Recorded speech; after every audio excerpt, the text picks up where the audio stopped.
and then I will switch to speaker view.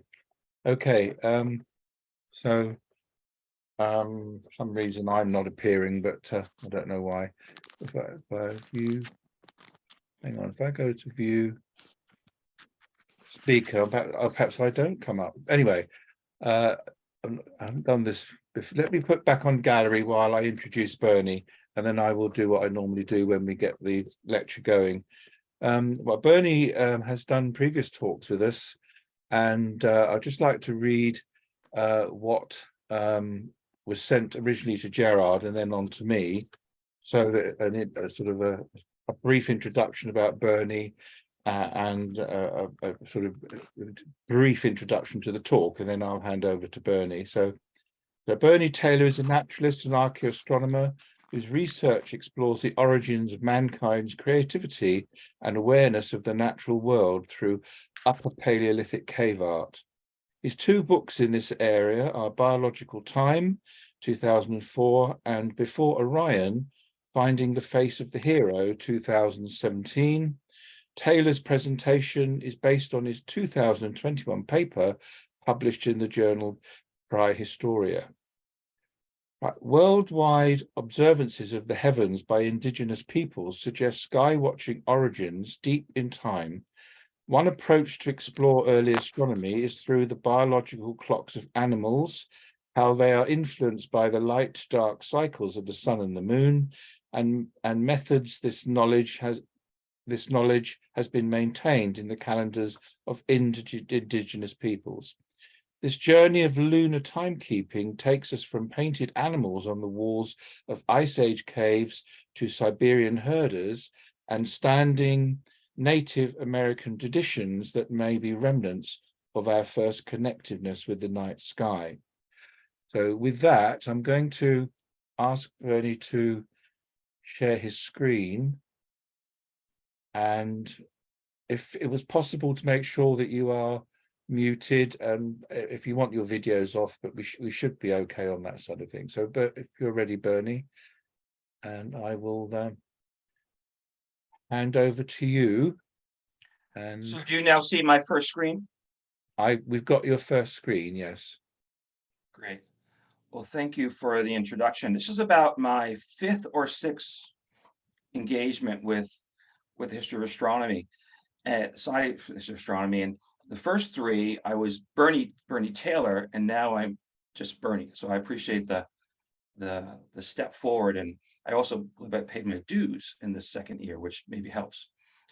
So today's presentation is Becoming Astronomers. Okay. And thousands of sequential marks were painted and engraved on portable objects and cave walls during the Upper Paleolithic. What were the intentions of these artists? Could these marks have projected their perceptions of time and space? In this presentation, we'll explore these questions and possibly determine if any of the marks are a form of scientific nomenclature. I've just gone to my second slide. You see the second slide, correct? Yes, that's fine, no problem. Perfect. Okay. First, thank you for giving me the opportunity to present my work at the Society for the History of Astronomy series. My name is Bernie Taylor, and my research explores a deep root to mankind's creative capacity by looking at how hunter-gatherers viewed their cosmos through the study of Upper Paleolithic cave art. By the Upper Paleolithic, we generally refer to a time period between 50,000 to 10,000 years ago.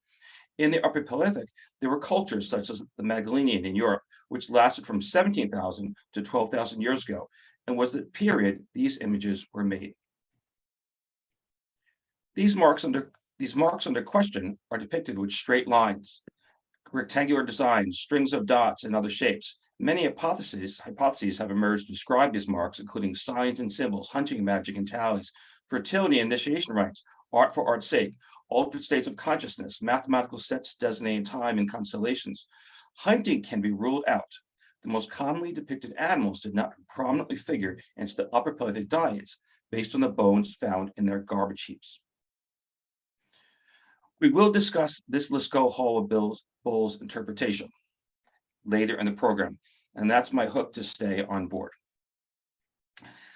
The mathematical sets designating time hypothesis was initially forwarded by the American science writer Alexander Marshak, who utilized a microscope to closely study thousands of Upper Paleolithic artifacts.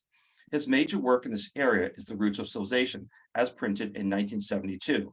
Marshak entered this field as a science writer on a book contract with NASA to chronicle, in the words of the author, how men reached that point in science and civilization to make it possible to plan a manned landing on the moon. Compiling a narrative of developments in space sciences and engineering technologies came easy to Marshak, yet the beginning of the story as to how we came to empirically connect with the moon was more difficult. Marshak became concerned with what he called the suddenlies of important bodies of common astronomical knowledge emerging on different continents in the ancient world that more reasonably should have had natural progressions from much earlier developments. Marshak came to believe that some of the more basic astronomical timekeeping knowledge was established deep in prehistory and then later inherited by civilizations in the ancient world after continued use. This pictured solution culture baton with Marshak proposed lunar count helped him to establish a body of evidence. The details of Marshak's work are intriguing, and everyone in the fields relating to prehistoric time factoring have been influenced by him.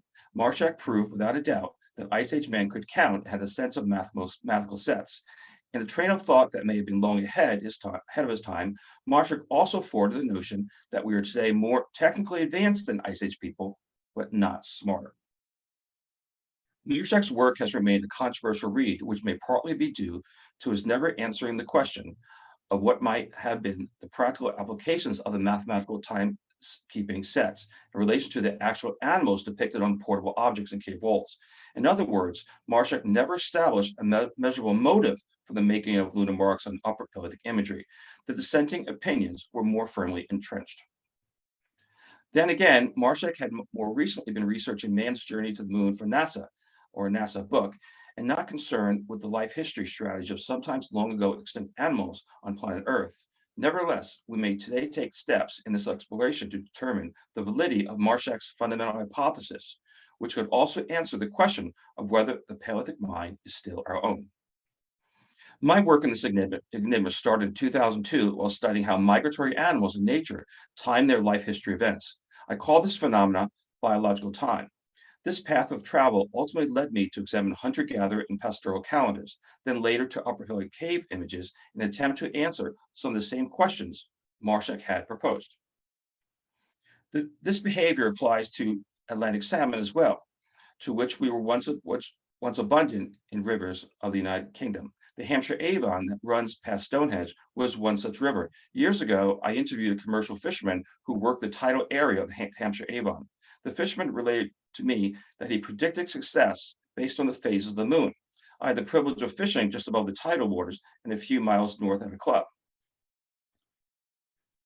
This behavior applies to Atlantic salmon in and around the area of Stonehenge as well.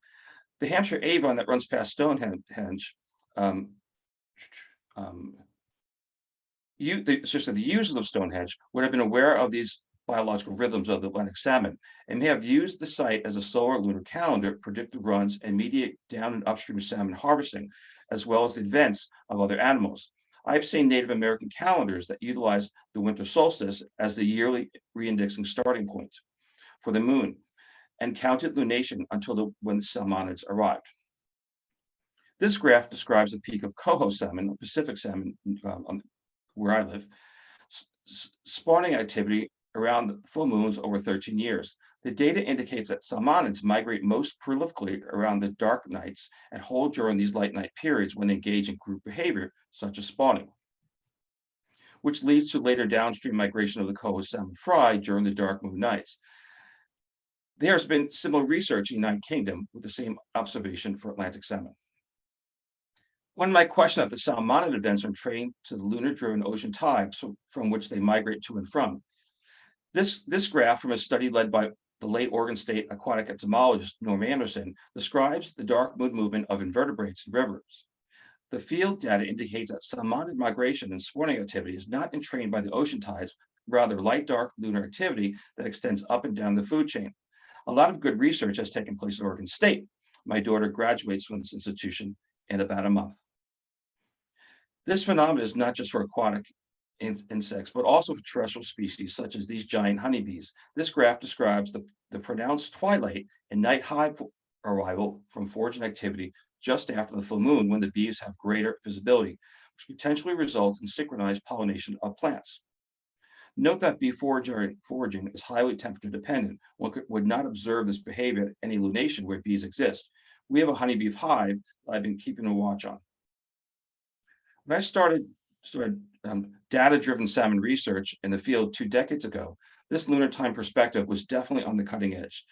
There are now identified examples of lunar light-dark behavior represented across the animal kingdom, and the discussion is mainstream. This image is of downstream juvenile salmon collection on a river in Oregon.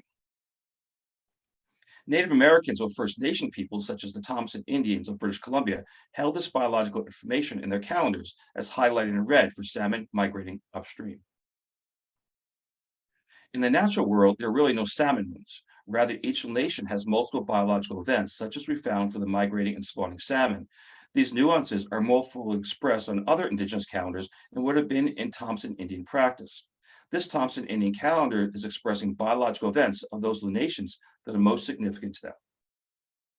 This mature kyped Atlantic salmon at Abery-du-Poisson, near to a shore of the Vizir River, which runs alongside Lascaux Cave in France, is engraved with 13 marks that may indicate the full moon spawning period, which we previously observed with the coho salmon.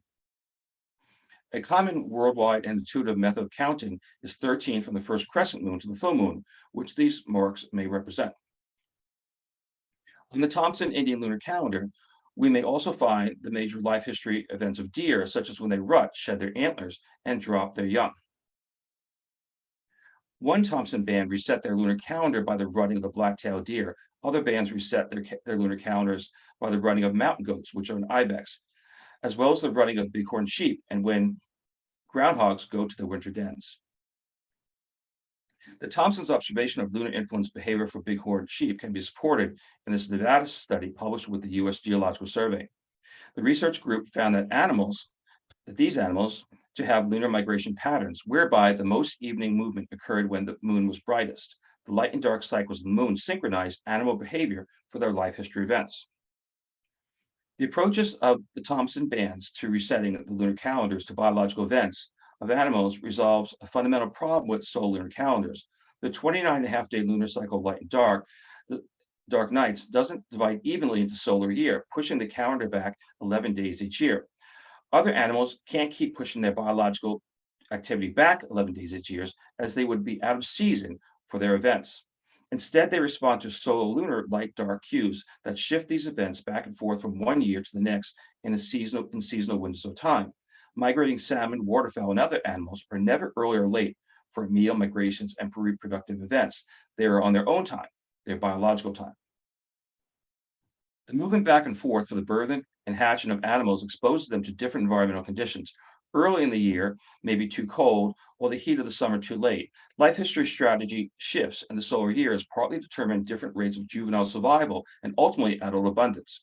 A solar lunar calendar to predict the biological shifts in years could be pivotal in research management. This is what I was working on in E equals MC squared, like universal formula of field biology, which ultimately led me to lunar calendars among ancient indigenous peoples, as well as Ice Age art. I was never able to come up with a predictable formula that spanned years, but did learn how hunter-gatherers could predict events of animals months, or rather a few lunation, into the future.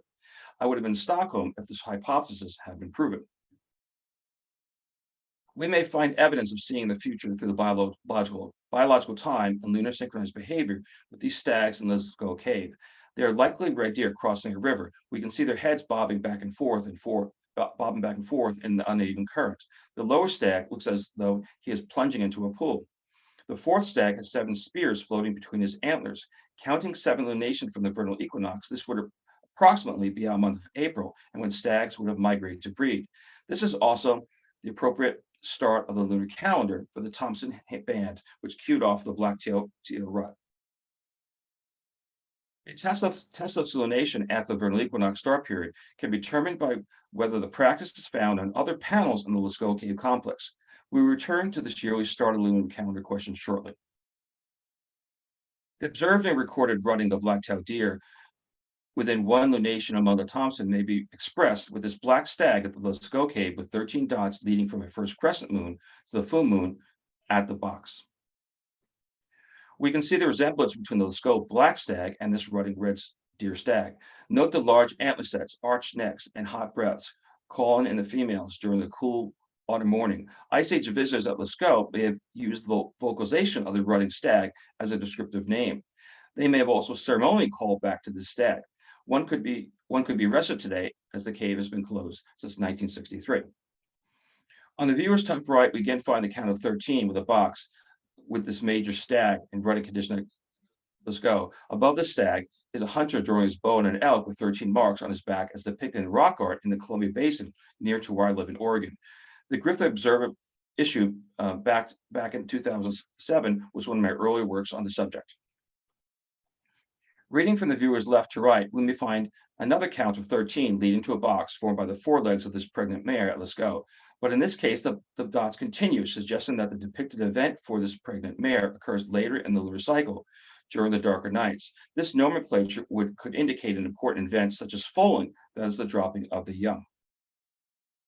One field biology reference for lunar time birthing of ungulates came from the Canadian zoologist Dr. Anthony Sinclair, who back calculated the dropping of blue wildebeest calves in the Serengeti to show that the start of the rut was at full moon and the first dropping of the calves was at new moon. Blue wildebeest have a 257-day or 8.7 lunation gestation period to make this astrobiologically possible. Sinclair proposed that the dark nights gave calves a better chance at avoiding carnivores. In support of Sinclair's hypothesis, lunar light-dark predation has been observed in studies of African lions. This picture data from National Geographic suggests that African lions are cued to hunt during the evenings when the moon is dark, which results in greater encounters with humans. Under the dark night period, the lions can better get the jump on their prey that would otherwise see them from a distance. The lions become active to hunt as cued by the light-dark rhythms in the days and nights, such that we previously observed with the life history of salmonids. Water break. With respect to the Sinclair study of blue wildebeest, newly dropped calves, which can't run away from carnivores under either light or dark night conditions, have a greater chance of survival during the darkest nights. The calves can better move with the herd a few weeks later after the light of the moon. Even then, one can sense the calf's vulnerability. This lunar time life history strategy can be observed for reindeer as highlighted in red on this calendar of Chukchi herders. These Siberian people live by the rhythms of the moon, or rather live with the rhythms of reindeer, which are biologically cued by light-dark rhythms from both the sun and moon. One could suggest that these are not lunar or solar calendars, but rather living calendars that one needs to persevere in extreme conditions. As a side note, their name is derived from the Chukchi word chakchu, which means rich in reindeer. We all now have a bit of trivia. While humans can live in the moons of reindeer, we have our own rhythms of biological behavior. The human female's menstrual cycle is on average 28 days.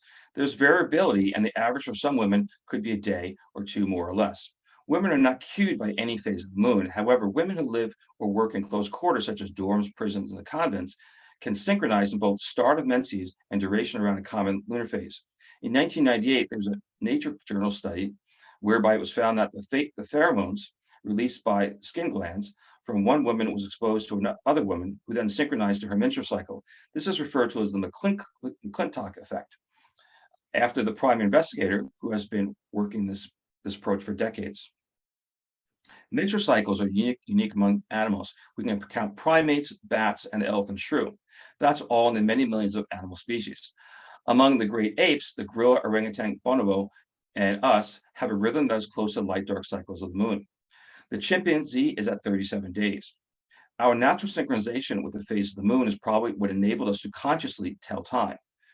Why that gorilla, orangutan, and bonobo today don't appear to have the same realization is unclear. Monkeys do respond to lunar cues in their natural environment, and they consciously recognize when the lights are on or off. That's already established. The question is whether or not other great apes with lunar time menstrual cycles, can consciously predict phases of the moon or lunation. They are then us. Maybe these great apes in the natural environment have had this realization, and it is us who have not sought to recognize the behavior. Perhaps an ability such as language or another benefit was needed to mentally reinforce and thus consciously set the clock, such as foraging with the lunar time ocean tides.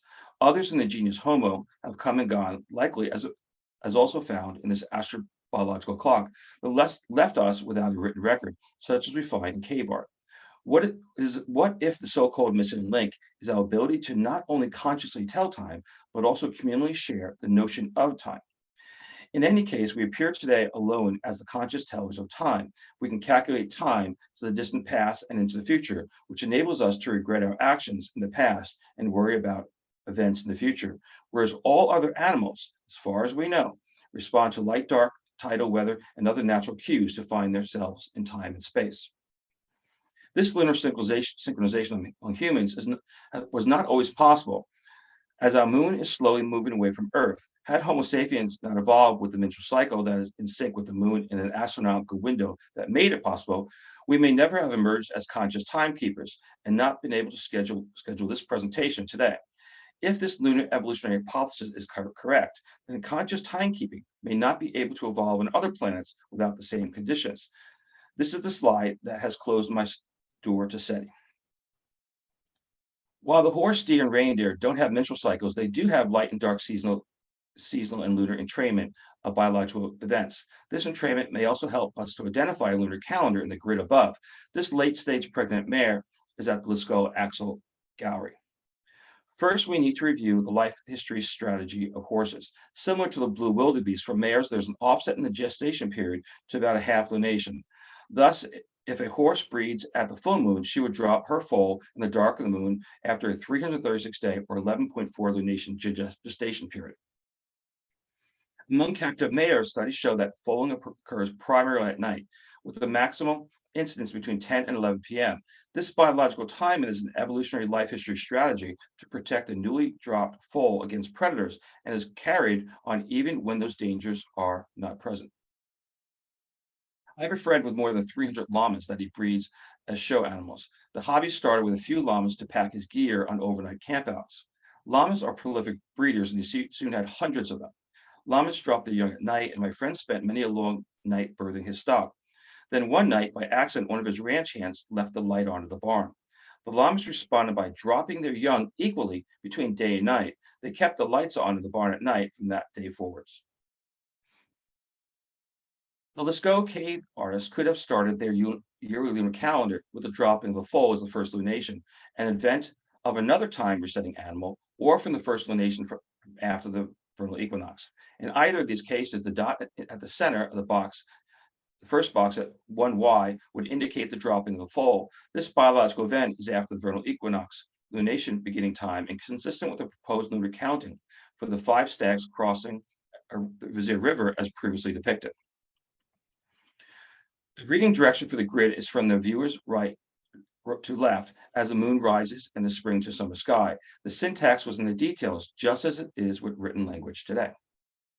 The recognition of foal dropping is found among the Yakut in Siberia in their lunar calendar. The foal he catches is approximately our month of April. Some Thompson Indian bands in British Columbia reset their lunar calendar with the rutting of mountain goats, which we may substitute with these alpine ibex. Here we have a male ibex in black and pregnant female in light brown with a center marked grid pattern connected to her muzzle.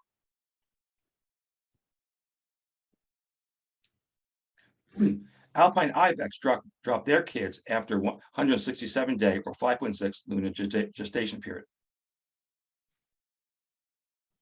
Following the syntax of the pregnant mare and a lunation after the vernal equinox start of the calendar, the dropping of the kids would have been as marked at 2Y, which is 5.6 lunation from when they currently breed.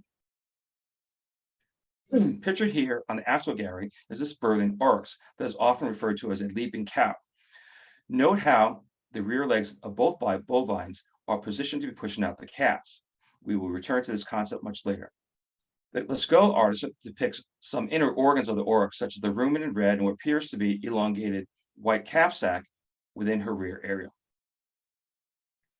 These Lascaux images of pregnant and birthing animals do not appear to be indicative of hunting and magic and tallies, fertility and initiation rites, altered states of consciousness, or art's sake. They have seasonal and biological intent. If you ask farmers about such birthing of horses, goats, and cows, they would share that it's about as real as life gets. Female aurochs are considered to have been autumn breeders and would have calved in June and July after 285-day or 9.6 gestation period, as is common for domesticated cattle today. Following the syntax of the pregnant mare and pregnant ibex, and in lunation after the vernal equinox start of the calendar, the dropping of the calves would have been marked at 3-4Y, which is 285 days or 9.6 lunations for when they bred. This grid connected to the muzzle of the birthing aurochs, and those grids with the pregnant mare and pregnant ibex support Marshak's fundamental hypothesis of lunar time factor knowledge among Ice Age artists. We have taken a few steps further through this presentation by connecting the grids with the life history strategy of the depicted animals in their biological time. As promised, we can now look at the Lascaux Hole of the Bulls aurochs interpretation. I have a few concerns. The first is that there are only 3 stars depicted in this belt of Orion. There are only 3 stars in the actual belt of Orion. The original Lascaux image has 4. The edited and highly publicized Lascaux image adds dots that aren't there. And why only 6 stars in the Pleiades? Ancient sky watchers around the world counted 7. The 7th is Pleione. Maybe someone else could pronounce that better. An eruptive variable star which flings away an outer layer of gas into an expanding bubble, thus reducing its brightness. The Ice Age artists may have seen more stars in their dark night skies, but not likely less. The bigger issue with this Orion interpretation is that people are cropping out 2 of the aurochs in this scene. The 4 dots are actually on the lower aurochs, as you see to the viewer's left. In my interpretation of the Hole of the Bulls aurochs with the 4 dots on her back, legs splayed forward, and lowered rear, and the same as the previously depicted, Axoagara aurochs. She's birthing in the 4th lunation after the vernal equinox. The 6 dots above the bull behind her are depicting the 6th lunation, six lunations after the vernal equinox, when she's starting to breed. The relative position of the male and female aurochs gives the impression that he's moving in on her. This skull work was made famous by my friend Chantal, who proposed that many of the animals in the Hole of the Bulls represented constellations. Chantal's stellar work was featured in a documentary video titled Prehistoric Astronomers that you may find on YouTube and other platforms in multiple languages. Chantal's documentary inspired me to return to upper Paleolithic astronomy after putting the lunar timing research and writing on the shelf for more than 10 years. Chantal read my 2004 book, Biological Time, and then authored a number of excellent books on lunar timekeeping Ice Age art. She today conducts more advanced lunar arcastronomy research than I do. There may still be another step in the study of these images if you will indulge me for a few more minutes. When discussing them with an astronomer friend, he suggested that the lines look like fingers, also reminding me that sky watchers use the hands for reckoning distance. There appears to be a syntax in these grids that marks these grids and marks designated by whether the boxes are short or long and describe if the fingers are up and down or bent. If the elongated lines represent fingers, then the grids separating them may also hold the syntax for a sign language. An application of the syntax is to the right hand is pictured. The fingers are completely down when where and when the juvenile drops. The artist did not utilize all the fingers in these signs. The extra fingers are not used, are marked by the red X's. The syntax embodies descriptions of the female's physical characteristics, with a focus is on the ears of the horse, antlers for the ibex, and horns for the aurochs. Hand gestures that depict animals is not a new idea. I'm a novice scuba diver and can sign dozens or more coral reef animals. These signed Bushman signs are characterized by the position of the heads and ears. To step back a little, chimpanzee in their natural environments have shown to have 66 gestures. A chimpanzee in captivity named Washoe learned approximately 350 words of American Sign Language. Ice Age artists having sign language is not a stretch. Pictured here are figurative hand signs for the horse as found in the Western North American Indian ethnographical record. Note that there are one-handed, two-handed, and different orientations of the hands. One would similarly expect to see figurative differences between upper Paleolithic cultures and across caves that project the style of each artist or clan. They were likely different signs representing significant biological events for animals, such as those we find listed on the lunar calendar of the Thompson Indians. This presentation has taken the idea a step further, suggesting that hand gestures are time factored as well. The Lascaux artists could have signed "Let's meet in the moon" when the ibex kids drop, which would have been in the second lunation after the vernal equinox and the dark of the moon at approximately our month of May, as pictured in both of these images. The Lascaux artists couldn't sign "Let's meet in May," as our months weren't invented until the Romans. We're fortunate to have at Lascaux 3 animals with grids in one gallery and 4 others in lunar time factor marks in nearby chambers to work out the scheme. The sign approach may solve a peculiarity in the Lascaux cave. Among the more than 600 wall paintings, there are no identifiable hand stencils, while other Magdalenian and other culture caves have many stenciled hands in various finger configurations, such as these on the panel of the hands at the El Castillo cave in Spain. Through the study of Lascaux images, hunter-gatherer calendars, and the biological time of the depicted animals, we've learned that the Ice Age artist portrayals are scientific nomenclature. We've also found syntax held in the images that are more important elements for inscriptions. Marshak's notion that we are today more technically advanced than Ice Age people, but not smarter, was more correct than he had imagined. This lunar time factor hypothesis may also help us to find a broader understanding of the Paleolithic mind. Remember the scene of 5 stags swimming across a river, presumably the Vizier at Lascaux. The stag scene is outside Lascaux Cave. The Ice Age artist transferred a scene from the terrestrial realm into the cave. That same scene is also connected to the sky world through the influence of the moon. The act of making art on the cave walls bridges these 3 realms in his cosmoscape, whereby the artist is projecting perception of time and space. We can express this concept of 3 interconnected transcendental cosmoscapes, realms, through a tree, often referred to by religious historians and mythologists as the world tree. This motif found among indigenous peoples around the world may have originated in Upper Paleolithic Africa or Europe. I've dated this theme to 34,000 years ago among the Aurignacians on the Iberian Peninsula. The Paleolithic mind is still our own. Is this Ice Age lunar time hypothesis out there?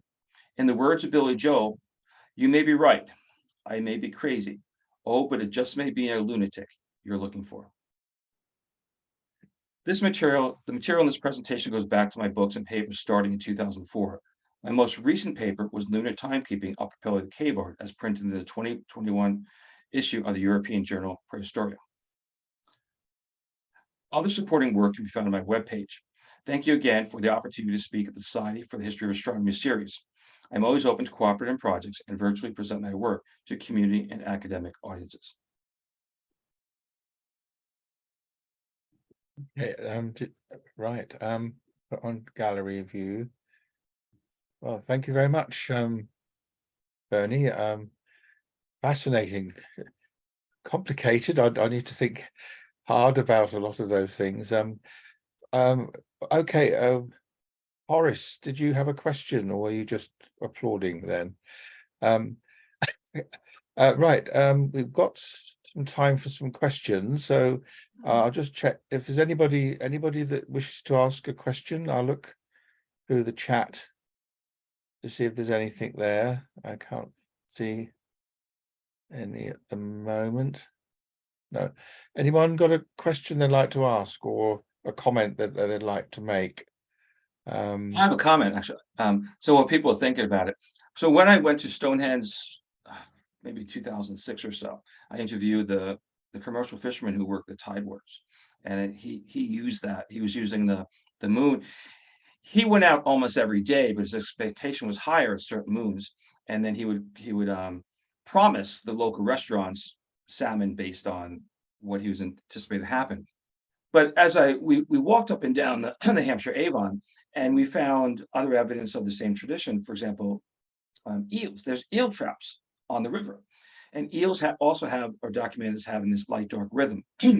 So I believe that it would in the British tradition, Atlantic salmon would be the one that people would associate with Stonehenge, but we can't discount eels as well. Is there any a lot of, when we go right over to the other side of the world into the Mongolia and all those, has any research been done over in that way? I mean, Nick Canas may have know something more about this, about similar paintings being discovered or similar hand gestures and the systems been developed. Do you know if that's anything like that's been discovered or found out? No, not really. I'm not aware of anything this area, but it's not an area of, oops, sorry, an area of that I've researched. Right. So I did go to Lascaux some years ago now, and that they've recreated. You're not allowed, you can't go into the actual cave, but there's a recreation that is quite accurate, and it's very unusual experience walking through it when you actually see these things on the walls and you recognize the Pleiades and Orion, and it's fascinating. And so that that panel of, you showed a picture with the hands, and I've seen other pictures of those before where they just seem to be hands, but you're seeming to suggest that these might actually be a way of people remembering things to do with the animals you've been talking about. Would that be right, or are they just playing about with hands, painting hands on the wall? So clear, I would say they are mnemonic devices. They express something that's just to repeat it. Now, I'm okay with the concept that some people put their hands on it, had stencil around, and it made their mark. I have no issue with that. But what we do find in Upper Hill Cave art, so we find a lot of these hands without fingers, 1 or 2 or 3 in some cases. And for many years, they were believed to be mutilated. And then on close inspection, the last maybe 10 years, they found that they were actually bent fingers. And as better technology became to look at them, so I would say that they are a projection, an expression of the individual, whether it be that this is who I am. I'd also say that they are hand gestures, and some of them are maybe expressions of time and space, and others maybe could be welcome. It could be something else. Duck your head. I don't know, but there could be many. I'm going with their hand gestures, and that and the reason is that we have so many missing fingers, and it just actually apparently missing fingers that are bent over. So if you would just say hi, you wouldn't do this, right? Well, maybe do peace, but it's a form of pictorial writing in some ways, and a way of remembering or teaching young ones. Maybe that's what I think. Anyway, any other questions anywhere? I'm looking. Lift up on the other screen. Put hand up, or Well, Gerard said to me that he said, can you speak for 40 minutes? And I was able to pull off 34. okay. Right. Well, if we, okay, and one last chance to ask any questions if there are any there. Okay, I will just thank you very much, Bernie. I'm sure most of us are going to have to think or watch the recording when I put it on the website the next day or so, because there was a lot to take in there. I just wanted to remind, let's do a thank you to Bernie, and then there's a couple of notices which I know Jared would wish me to mention. That our next online meeting, such as this one, is going to be on Wednesday, the 1st of November. And it will be Peter Rigby designing orreries and building historical replicas. And so I'm sure that's going to be a fascinating one. And then for those of you in this country, or even if you fancy a trip across the water or on a plane to this country, on Saturday, the 1st of July, we have the summer picnic at the Jeremiah Horrocks Observatory, where we'll be hosted by the Preston Astronomical Society. And I'm sure most of you will know Jeremiah Horrocks, the transit of Venus up there I can't remember the name of the place now, but I remember going to an early SHA visit there. So Much that's our Hool. picnic. What's the name? What was the name of the place? Remind me. Much Hool. Matchall, that's right. I do remember Alan Chapman giving a talk from the pulpit in the church there some years ago now. So maybe we'll have something like that again. So those are the two things that are billed in the latest e-news that all members receive. And again, thank you very much, Bernie, for telling us about all that fascinating stuff. I mean, I did buy or get a magnificent book with all the Lascaux paintings, which I could see over there, and I think I'm going to pull that down and start having a look at the pictures again with maybe a different eye. So, well, thank you for attending. I think we were over 40 at one point, so a very good attendance, and see you again here online. As my grandson used to say when we were leaving him, we become dots on a screen once again. He didn't like the idea that his grandma and granddad became dots on a screen when we left him, but there we are. So, or we see you in real life, maybe at Mike Frost there.